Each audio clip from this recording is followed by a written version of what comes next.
الله الرحمن الرحيم الحمد لله الذي جعل لكل شيء سببا بالمشيئة والصلاة والسلام على ترجمان ألوهيته ودليل وحدانيته سيدنا محمد المبعوث ببحر المعجزات لتأييد رسالته وتصديق هدايته وعلى آله وأصحابه وأتباعه أجمعين ولا حول ولا قوة إلا بالله العلي العظيم عدد كل حرف كتب ويكتب أبد الآبدين ودهر الداحرين اللهم فقهنا في الدين وعلمنا التأويل اللهم فقهنا في الدين وعلمنا التأويل اللهم فقهنا في الدين وعلمنا التأويل اللهم رب اشرح لي صدري ويسر لي أمري واحلل عقدة من لساني يفقهوا قولي أما بعد فقال الشيخ المؤلف رحمه الله تعالى ونفعنا بعلومه في الدارين آمين يا رب العالمين. قال رسول الله صلى الله عليه وسلم أفضل العيادة أجرا سرعة القيام عند المريض رواه الديلمي عن جابر. Seafdal pahala ziarah itu bersegera bangun dari sisi orang yang sakit. Artinya jangan berlambatan duduk pada musannif rahimahullah taala. Jadi hadis ini diriwayatkan oleh Dailami akhirnya sampai kepada Jabir, itu mana akhir sanadnya ialah berkaitan dengan adab dipanggil iyadah. Bila disebut iyadah maksudnya ziarah oleh sakit. Kalau ziarah, perkataan ziarah itu umum. Kalau iyadah mana ziarah juga, tapi khusus menziarahi oleh sakit. Istilah dia panggil iyadah. Iyadah. Jadi perkataan iyadah itu maksudnya tidak menziarahi ataupun melawat oleh sakit. Jadi melawat oleh sakit, ziarah oleh sakit ataupun iyadah ini dia masuk dalam apa? Masuk dalam bab dia panggil silaturahmi satu, menghubung silaturahmi. Jadi ada bab-bab dia. Yang kedua dia panggil masuk dalam bab tabsyir, mana menyukarkan hati orang mukmin. Terus tengok daripada perkara yang dituntut kita sebagai seorang beriman mengenai Islam, kita sentiasa berusaha untuk menyukarkan hati orang Islam yang lain. Itu dia kembali semuanya. Ke mana pun dia tulis kepada prinsip atau dasar yang disebut oleh Nabi, ad-dinu nasihah. Agama ialah nasihat. Nasihat ambil tersebut semua supaya kita faham dalam bentuk yang luas. Nasihat maknanya kita nak kebaikan kepada orang Islam yang lain. Begitu juga digunakan istilah untuk taubat yang shadiqah.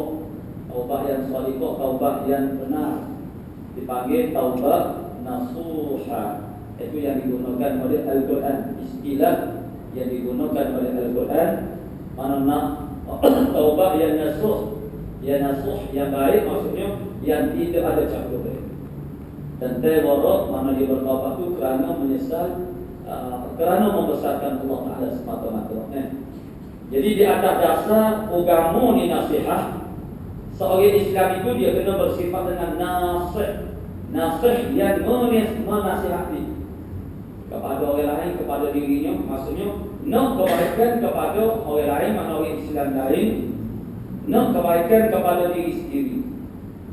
Sebagai misal, untuk kita nak kebaikan kepada diri kita sendiri, dia nak sihat.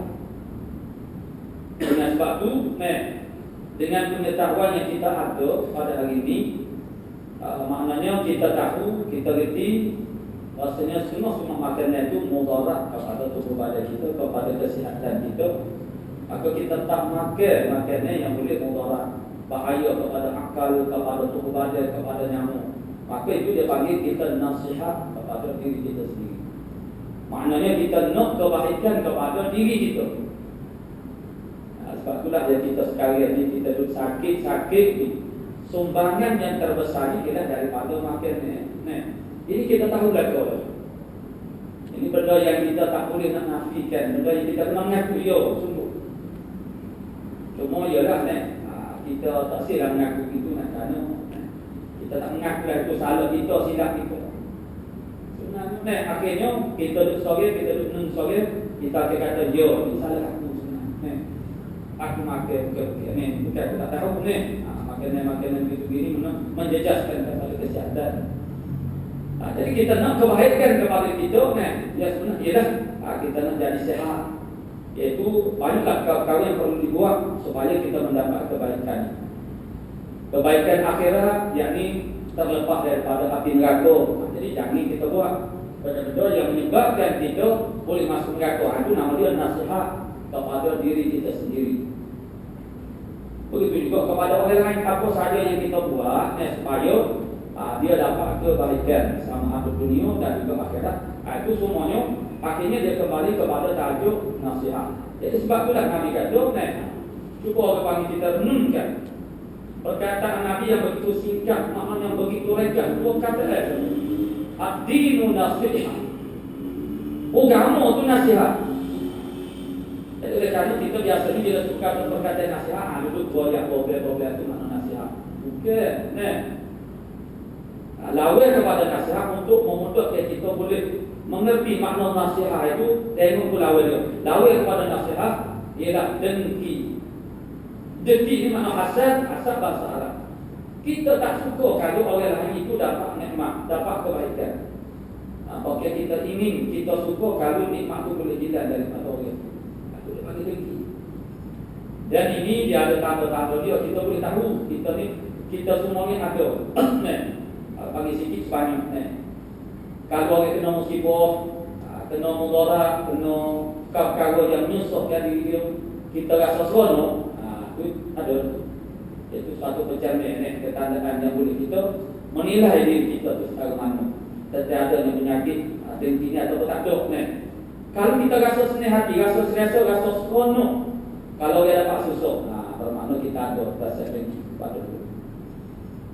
Kalau dia dapat benda-benda yang menyeronokkan, menyukakan, kita susah hati, kita tak selesa, kita rasa rimas, kita rasa malu, rasa benci. Itu bermakna ada benih-benih penyakit dengki itu ada dalam diri kita.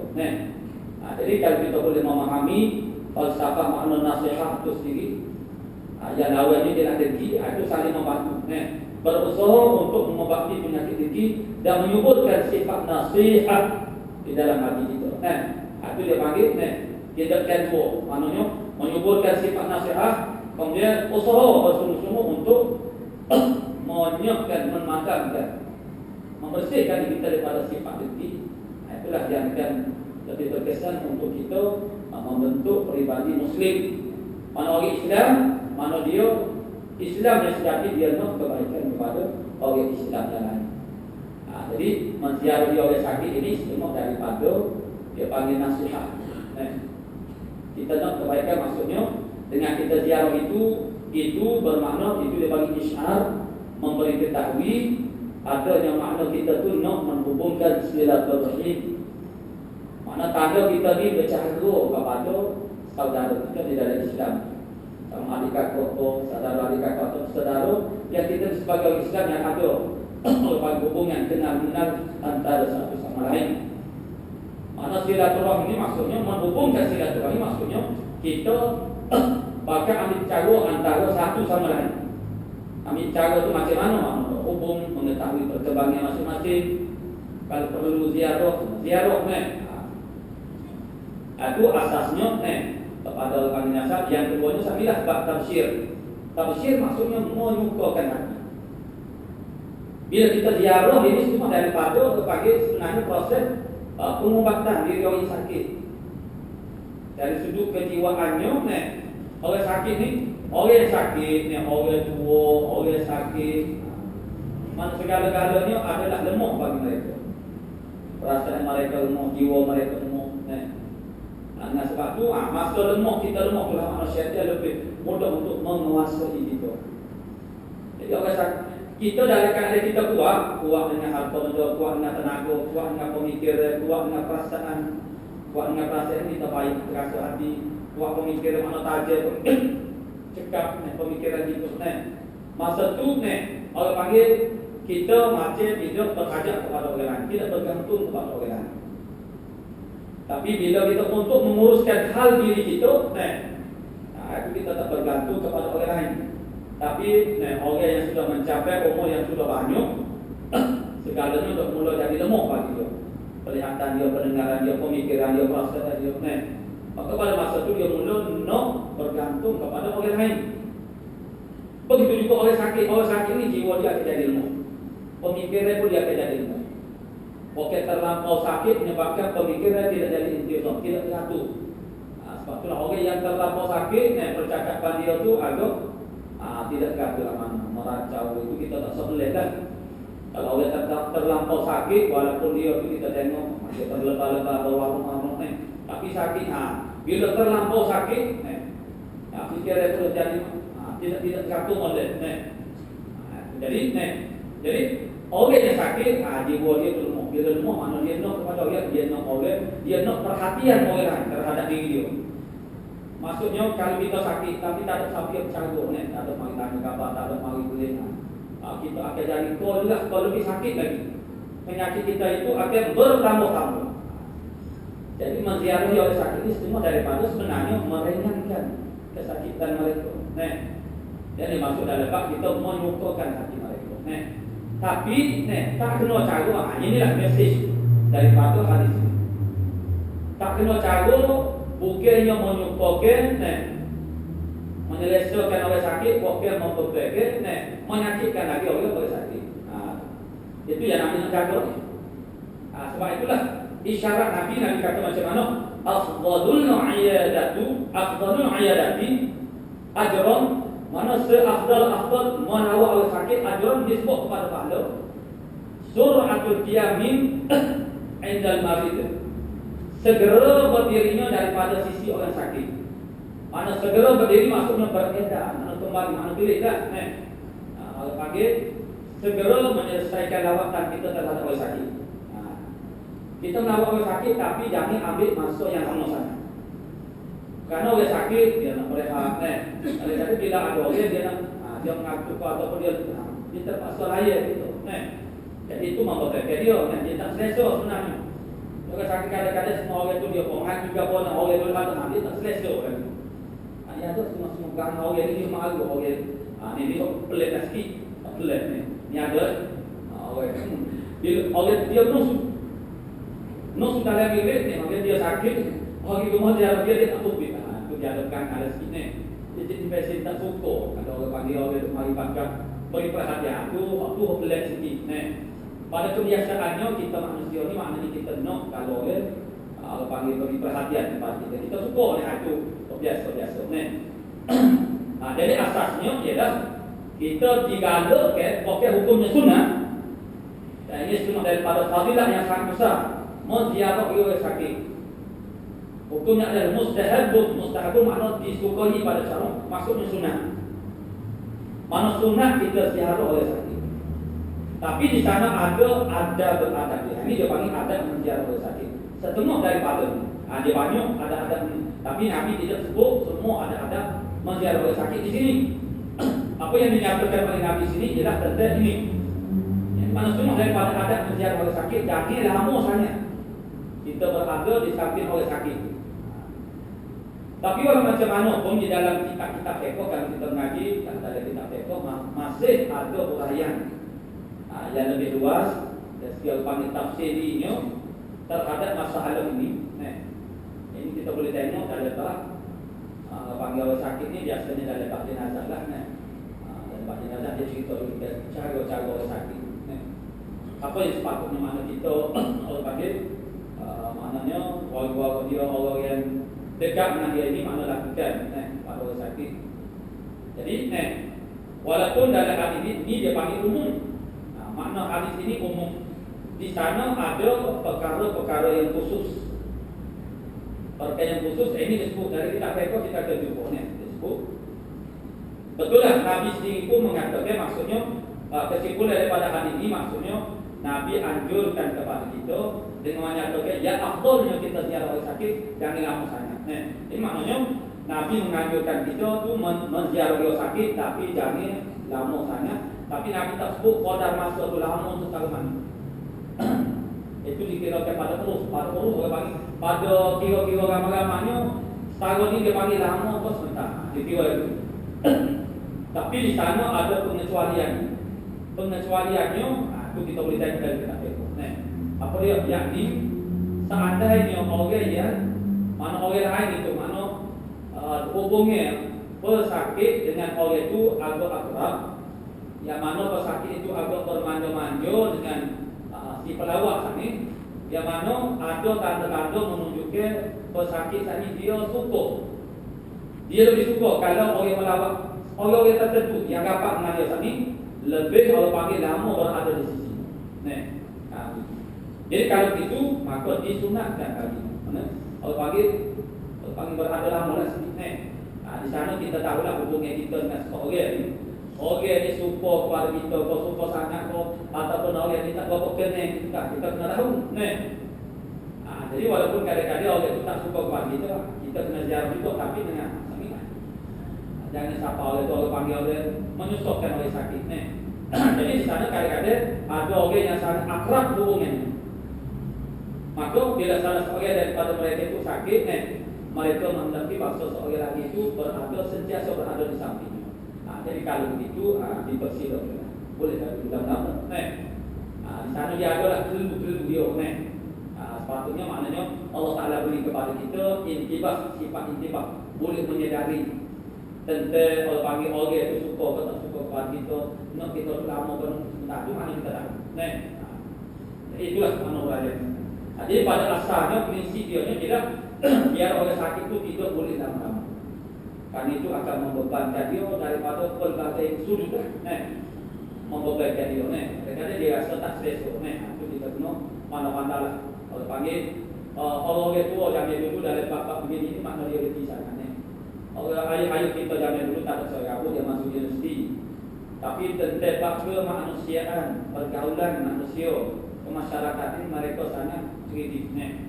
Kita hari ini ramai orang masuk universiti tapi oleh kerana jiwa kemanusiaan tidak terbangun.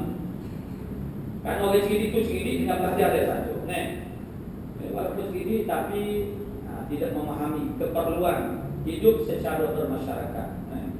Jadi apa yang berlaku sekarang ini bila kita ini terjadi penting dari kita sendiri masing-masing. Karena kita rasa apa saja keperluan yang kita boleh dapatkan sendiri. Zaman dulu seperti kampus buah kereta, seperti televisi, satu telefon. Jadi apa-apa hal pun jumpa dia lah. Nak pergi klinik tu, nak pergi hospital tu sakit dengan gapung, anak-anak nak pergi ngaji gapung, panggil jumpa dia kereta. Ada lagi kau begitu kan. Ini menyebabkan orang hubungan tu begitu akrab kerana yang ada kaitan pula dia ada keperluan yang lain pula daripada orang lain. Jadi kalau panggil perasaan rasa perlu memerlukan antara satu sama lain tu wujud. Begitu juga kawan-kawan. Tapi kita hari ini kerana masing-masing semuanya ada sendiri lakodo. Dari segi perhubungan dari segi kedatangan semuanya orang masing-masing ada. Maka kita lupa tentang ajaran agama. Supaya kita panggil bersama-sama bergaul, menjadi menghubungkan silaturahmi. Mana mentah-mentah kita ni dapat apa yang kita dapat usaha kita sendiri, jadi mana kita rasa tak perlu lah kepada orang lain. Itu yang akhirnya panggil, kita bawa diri masing-masing dan akhirnya kita dibalurkan. Kalau kita tahu sekarang mana kalau jiran kita, kalau orang lain ditimpa masalah, dia pandai-pandai dia orang. Sekarang orang buat dinanya di hadapan khalayak ramai. Kalau orang ragu, seseorang itu di tengah-tengah ramai, yang lain tak berani nak kaca. Takut dia pula susah. Itu banyak dah berlaku. Dia ragu mana dipukul, dia kaya orang lain tak berani nak pergi dulu. Kalau pergi dulu, dia dah boleh sakit dulu. Jadi maksudnya yang kita fikirkan ialah ke arah depan untuk keselamatan diri kita saja, kepentingan diri kita saja. Dan akhirnya itulah apa saja yang berlaku zaman sekarang, banyak mana jadi payung untuk kita menyelesaikan masalah kecurian itu. Kalau dah ada sikap kerjasama membantu dia agak payung. Tapi sana masing-masing kalau dia menyedari suatu benda yang tak kenapa, dia tidak akan ambil tahu. Kerana ambil tahu bermakna menyusahkan, membebankan diri dia. Kita tu sampai kepada tahap asasnya ialah hubungan kasih sayang kita tu bermula-mula antara satu sama lain, antara orang Islam. Jadi sebenarnya kita ni semakin jauh daripada semangat hati nasihat. Agama tu menandaki kebaikan kepada orang Islam yang lain. Kalau kita duduk dalam masyarakat, kita kena ambil cara kepada umat Islam, anggota umat Islam yang lain. Sehingga kan Nabi menyebut dalam satu hadis, la yastamina amal la yastamna bi amri muslimin fala yastamina. Maknanya barang siapa yang tidak ambil peduli tentang urusan umat Islam, maksud dia wak kari dia wak cara dia wak tak kari kepada hal orang lain, hanya orang panggil memberi perhatian kepada urusan diri dia saja-saja, tak kisah apa yang berlaku kepada masyarakat mana yang terdiri daripada orang Islam yang lain. Maka Nabi kata falaisa minna, maka dia bukan daripada golongan kami, bukan sebagai orang Islam yang sejati. Wala musannifu rahimahullah ta'ala. Itulah mana kesimpulan kepada hadis ini. Jadi mana dari hari ini mesejnya mudah saja, yakni kita digalakkan menziarahi orang sakit, tapi berpanggil dengan qadar masa yang hidup, jangan sampai jadi menyakiti ataupun membebankan orang sakit.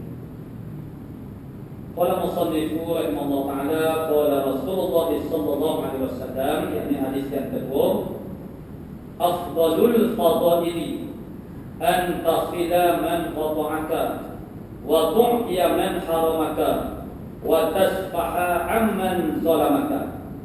Ini hadis ini dia panggil hadis ini ialah tentang ataupun bab Allah panggil untuk kita mendapat ketinggian darajat pangkat di sisi Allah Subhanahu wa taala. Kalau kita nak jadi orang yang tinggi di sisi Allah Subhanahu wa taala, inilah benda. Apa yang disebut sini benda-benda yang payung. Rawahu at-Tabrani an Mu'adzin. Sebelum daripada itu kita telah ada satu hadis yang lain yang ada makna yang lebih juga, iaitu mana utulubur rif'ah, tuntut oleh kamu akan ketinggian. Bagaimana cara kita nak menuntut ketinggian, ada lebih juga makna dengan hadis ini.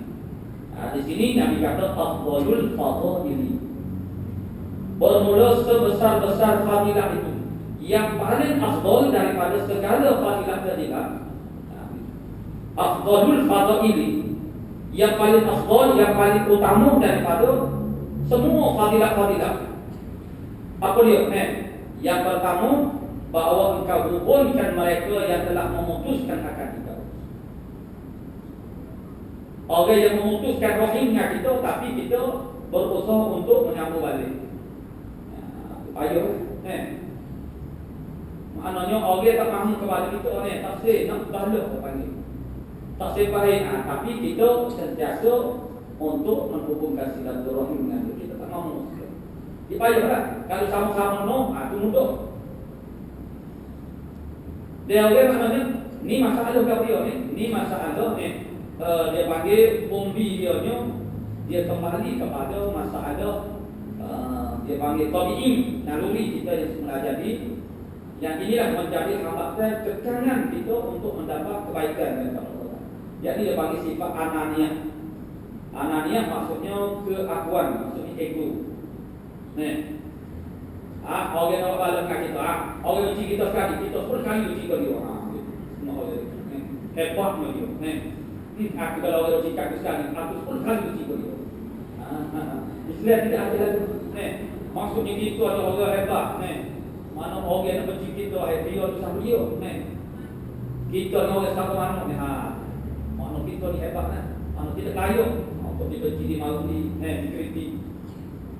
Jadi mana kalau orang nak memutuskan orang tak sih baik dengan kita, kita 10 kali tak sih ke dia. Kita juga untuk kita. Jadi orang dia cari gadget cara nak balas saja. Cara tak sih nak baik. Tapi kita tu tu bisnes mata nak baik. Sebab itu dia masuk ini dia bagi dalam bab kolaborasi, menuntut ketinggian kedudukan di sisi Allah SWT. Tapi yang nak jadi tinggi, orang yang paling dimuliakan oleh Allah Taala, inilah cara orang. Bukan untuk mana walaupun kita ditahu, walaupun kita dengar jauh dia sekalipun tapi bila sifat ananiah ini menguasai diri kita, egois, sifat ego rasa ni kita hebat. Aku payuhlah untuk kita orang panggil orang tak sih, orang duduk nak lagi semata. Kita duduk Allah semata. Payuh jaga. Itulah maknanya bermakna inilah sebab tu nak kata afdalul fadail, yang paling afdal daripada amal-amal yang afdal, amal-amal yang fadilah.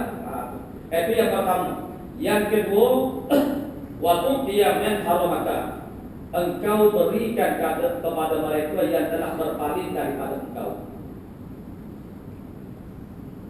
Engkau memberi, mana kita bersedekah, kalau kita beri, boleh jadi adik kakak kita, boleh jadi saya kita, boleh jadi dalam pergaulan kita dengan adik kakak kita, dengan saya kita suka memberi, kita suka tolong dia.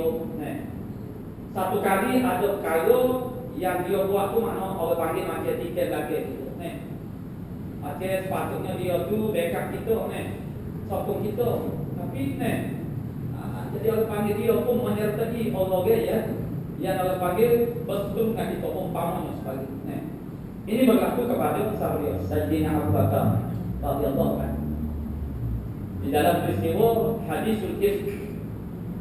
Hadisul ifk mana ialah cerita tentang fitnah yang berlaku kepada Siti Aisyah radhiyallahu anha, anak Abu Bakar. Fitnahnya beliau, fitnah yang dicetuskan oleh bapa munafikin Abdullah bin Ubay. Itu kalau tak silap balik daripada peperangan Tabuk. Suatu tempat yang jauh. Jadi dalam waktu mana yang mengikuti Nabi, pada masa itu dah Siti Aisyah. Dalam rombongan kembali daripada peperangan Tabuk itu, jadi maksudnya rombongan ini, kafilah ini, dia ada satu orang dia panggil tugas dia dipanggil sebagai istidrak, mana dia dipanggil mustadrik, tukar kutip barang-barang yang tercicir. Mana tertera dia bawa barang-barang, jadi masuk ke 3 umpamanya. Jadi ada benda yang tercicir, terjatuh. Jadi ada satu orang yang tugasnya duduk di belakang sekali. Duduk agak jauh sikit daripada rombongan, tujuan dia kalau ada lah benda-benda yang tercicir, adalah tukar umum. Maka satu kali mana rombongan ini berhenti, dalam perjalanan ini dia adalah tempat berhenti. Dan Siti Aisyah pada masa itu nak qada hajat. Dan Siti Aisyah ni tubuh dia bubuh halus, tuanya halus. Semasa dia qada hajat itu, rombongan berangkat tidak mengendari. Siti Aisyah itu sedang qada hajat, jadi tertinggal Siti Aisyah.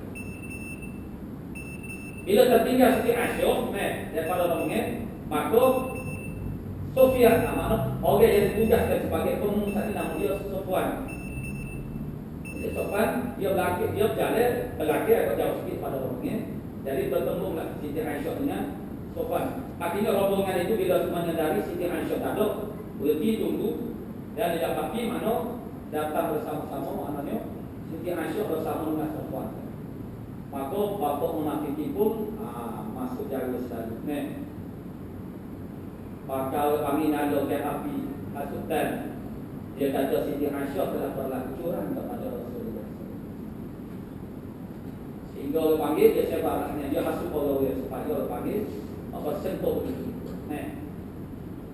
Maka ceritanya adalah sehingga Allah Ta'ala membersihkan, dan Nabi pun sehingga siapa tak kecek dengan Siti Aisyah, sehingga turun ayat yang khusus Allah Ta'ala membersihkan nama Siti Aisyah. Jadi salah seorang yang terlibat maksudnya terpengaruh dengan hasutan pokok munafik ini. Ada satu orang yang mana dia ni orang susah, dia panggil al-mukil, orang yang sempit kehidupannya, yang ditanggung oleh Abu Bakar. Abu Bakar sponsor semua daripada keperluan. Maksudnya setiap bulan kita kata umpamanya adalah pemberian daripada Abu Bakar. Jadi oleh kerana Abu Bakar mendapat tahu orang dia telah begitu berjasa beri orang menolong orang ni, tiba-tiba orang ni pun juga terpengaruh dengan hasutan pokok munafikin yang mengatakan Siti Aisyah oleh kepada Rasulullah main kaki tiga. Jadi Abu Bakar pun marah. Akhirnya Abu Bakar memberhentikan pemberian dia kepada orang itu, sehingga turun ayat yang menegurkan sikap Abu Bakar ini, dan akhirnya Abu Bakar kembali kepada panggil perkara yang lama, mana akhirnya dia bui balik. Jadi maksudnya ayat wa tu'tiya min haramaka, kita memberi kepada orang yang cuba orang panggil memutus ataupun buat jahat kepada kita. Mana orang yang misalnya tidak mana kita duduk bumi semua mana duduk tolong banyak untuk beri pemberian kepada kerana kehidupannya agak susah. Tiba satu masa dia buat suatu perkara yang menyusahkan kita, yang memalukan kita, dengan bahawa perbuatan itu dengan kuasa untuk menyusahkan kita. Misalnya bersekongkol dengan orang panggil orang yang nak kepada kita. Jadi dalam keadaan begitu maksudnya kita memaafkan dia dan masih lagi meneruskan dengan memberi kepadanya. Itu pun juga satu perkara yang sangat baik. Perlu kepada orang yang sangat sabar dan sangat pemaaf. Wal 'afina 'anil nas. Wallahu yuhibbul muhsinin. Sebelum daripada wal kazimin al-ghaiz, orang yang menahan kemarahan. Kita tidak mahu orang yang nak kepada kita menyakiti hati kita, kita tidak mahu itu wal kazimin al-ghaiz, orang yang menahan kemarahan. Menahan kemarahan, mahu tidak tunjukkan, tidak zahirkan kemarahan, bukan bermakna maaf. Yang lebih daripada itu dia panggil adil. Yang kedua ialah wal 'afina 'anil nas, memberi kemaafan kepada manusia. Sudahlah kita tidak kemarahan dengan sebab dia kan menyakitkan hati kita, kemudian kita maafkan dia, itu dia panggil ihsan. Lalu Allah Taala wallahu yuhibbul muhsinin. Itu dia panggil ihsan. Lalu orang-orang yang sampai kepada peringkat ihsan. Orang yang ada sifat ihsan ini dipanggil muhsin, atau kalau agama muhsinin. Muslim orang Islam, mukmin orang beriman, mukhlis orang yang ikhlas, muhsin orang yang ihsan. Bila kita kata orang yang ihsan ini bermakna kesempurnaan iman dan juga Islam. Orang ini bila kita kata soal itu muhsinin, bermakna dia sampai kepada tahap iman yang sempurna dan Islam yang sempurna. Maknanya dia telah dapat orang panggil melaksanakan orang panggil hak-hak Islam dia dengan sempurna, dan juga iman. Iman berkaitan dengan tasdik, membenarkan hati kita terhadap segala rukun iman perkara yang terkandung di dalamnya. Jadi kesempurnaan tasdik atau makna ihsan. Begitu juga Islam. Islam tentang penyerahan diri kita, yakni dengan melakukan amal-amal yang zahir. Atau pada tak, yakni penyerahan diri pada peringkat pemuncak mana yang paling sempurna. Itu kedudukan orang ihsan. Jadi orang yang sampai kepada maqam kedudukan ihsan ini mudah bagi dia untuk melakukan amal dengan keadaan ikhlas. Kalau kita tak sampai kepada peringkat ihsan ini, payah untuk ikhlas. Kadang-kadang ikhlas, kadang-kadang tidak ikhlas. Itu maknanya ihsan. Ihsan ialah tentang kesempurnaan iman dan juga Islam. Jadi orang yang boleh berada pada tahap ini, ini dia sampai kepada tahap ihsan. Di mana orang yang buat malu dengan kita, tapi kita masih lagi buat baik dengan itu. Boleh bagi kita. Mana boleh kita. Kita tak salah orang ni. Mana mudah sangat menjadi baik. Jadi dipanggil tentang ketika makarimul akhlak, akhlak yang sangat mulia. Itu yang kedua. Yang ketiga, dia kata memberikan kepada mereka yang telah berpaling daripada engkau. Allah berkasih kepada kita. Kita tetap beri kepada dia. Dan yang ketiga, wa tasfaha amman zalamaka, dan engkau ampun, makna maafkan mereka yang menzalimkan akan dikau. Orang yang zalim kepada kita, makna kita maafkan dia. Ini pun satu perkara yang sangat payah.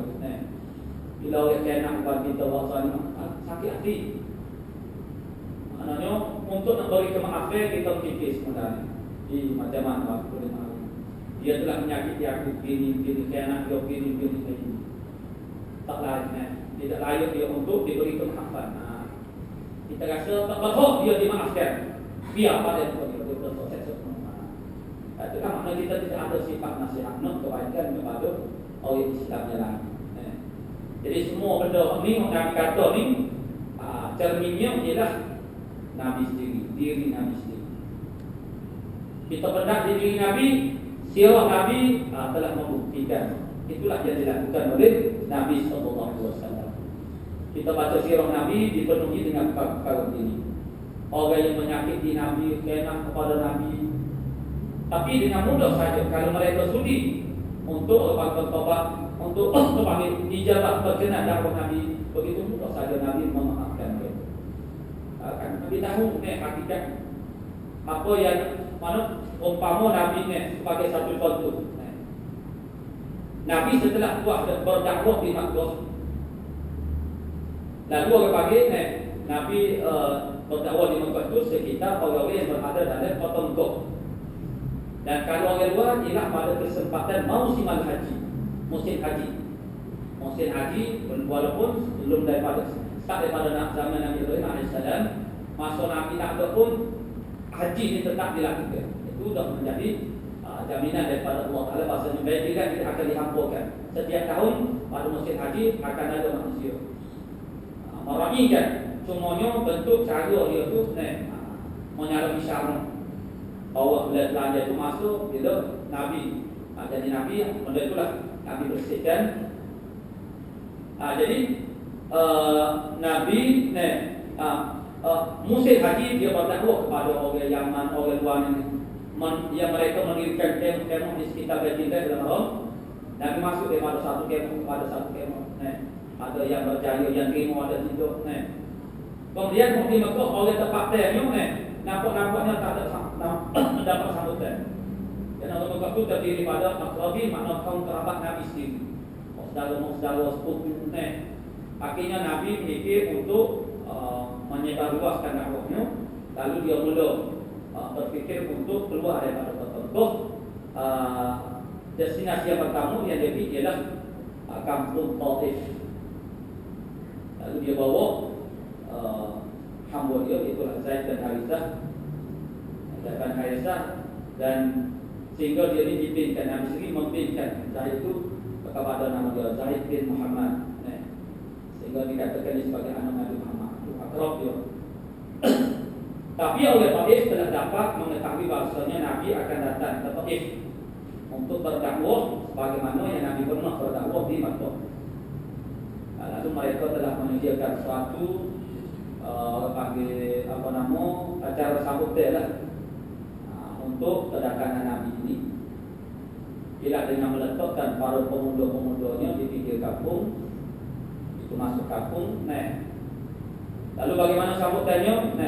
Bila Nabi sampai saja berada dekat dengan mereka, mereka dengan persiapan setiap orang sejabi anak batu, semuanya melontarkan batu untuk kepada Nabi. Sehingga Nabi tak mampu lagi untuk dekat. Lalu Nabi berundur. Itu sambutannya. Siapa berdakwah berpanggil seperti Nabi Zaid bin Harisah berpanggil bersama dengan Nabi berundur. Tak kira orang untuk masuk lagi tak henti mengalir air mata dia. Tak boleh mentai hati karena Nabi diperlakukan begitu. Sehingga dengan segala letih tubuh badan, dengan kesakitan, letih fikir, letih jiwa, lalu ada sebuah kayu, apa hak di bawah sebuah kayu itu, Tiba-tiba saja datang Jibril alaihissalam dengan keadaan malu bercakap dengan Nabi itu gadget dengan cara kasar. Bukan malu kepada Nabi, malu kepada biadabnya penduduk Taif yang melakukan Nabi sebegitu. Lalu Jibril menawarkan kepada Nabi, ya Rasulullah, nak suruh aku apa kepada penduduk kamu Taif. Nabi nya macam tadi ya. Nabi dalam keadaan jelas.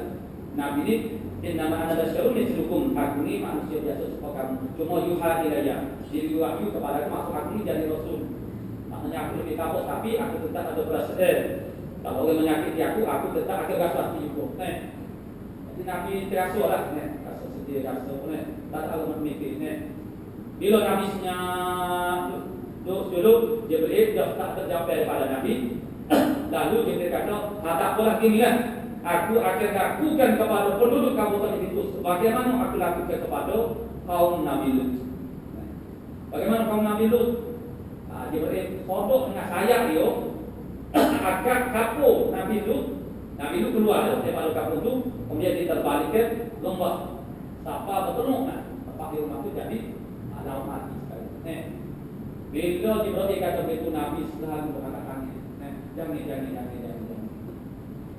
Padahal Nabi telah diperlaku dengan cara sangat biadab.